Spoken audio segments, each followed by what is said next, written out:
Inébranlable, inébranlable, inébranlable. 24 août 2023, la Chaux-de-Fonds se faisait balayer par une tempête faisant des dégâts impressionnants. Et cela est venu remuer ses habitants, et moi y compris.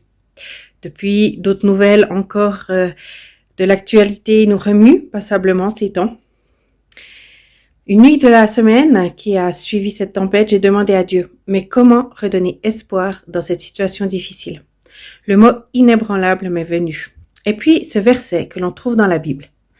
Les montagnes peuvent bouger, les collines peuvent changer de place, mais l'amour que j'ai pour toi ne changera jamais. L'alliance que j'ai établie avec toi pour te rendre heureuse ne bougera jamais. C'est moi le Seigneur qui te dis cela dans ma tendresse. Ce verset m'a déjà accompagnée il y a plusieurs années lorsque j'ai perdu ma maman à 22 ans et que tout a semblé s'écrouler sous mes pieds. Mais j'ai voulu y croire à ce verset, croire que ce Dieu que je connaissais déjà restait là à mes côtés dans cette terrible épreuve, que son amour était plus fort que tout, que malgré tout, il souhaitait me rendre heureuse parce que sa tendresse pour moi ne dépendait pas de l'horreur qui se passait dans ma vie.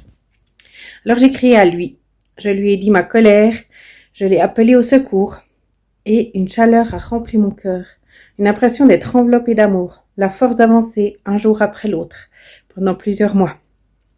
Et plus que tout, un ami à qui parler, un père présent pour me réconforter.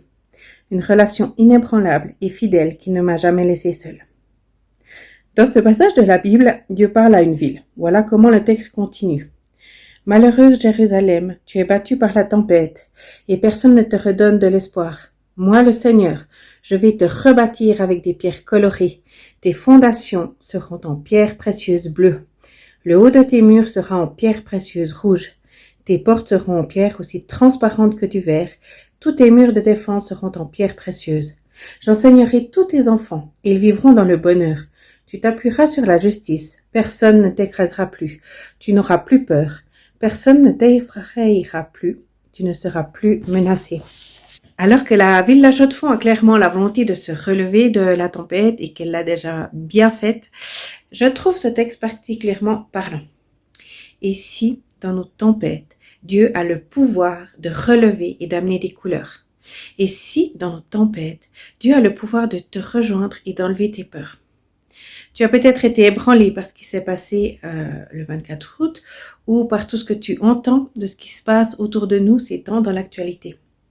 Ou alors tu es ébranlé, dévasté par des événements qui se passent dans ta vie. Comme il l'a fait pour moi, je crois que Dieu peut, même dans le chaos le plus complet, y ramener des couleurs et le bonheur. Parce que le Dieu que j'ai appris à connaître, t'aime plus que tout. Parce qu'il veut ton bonheur. Parce qu'il veut t'offrir une relation durable et inébranlable, quoi qu'il se passe. Aimerais-tu essayer d'entrer en relation avec lui? Commence par l'appeler au secours, ou même de lui dire ta colère, tout ce qui t'énerve, tout ce que tu ne comprends pas. Ose lui poser tes questions. Et si c'était le début d'une longue et belle relation qui peut ramener des couleurs dans ta vie? Inébranlable.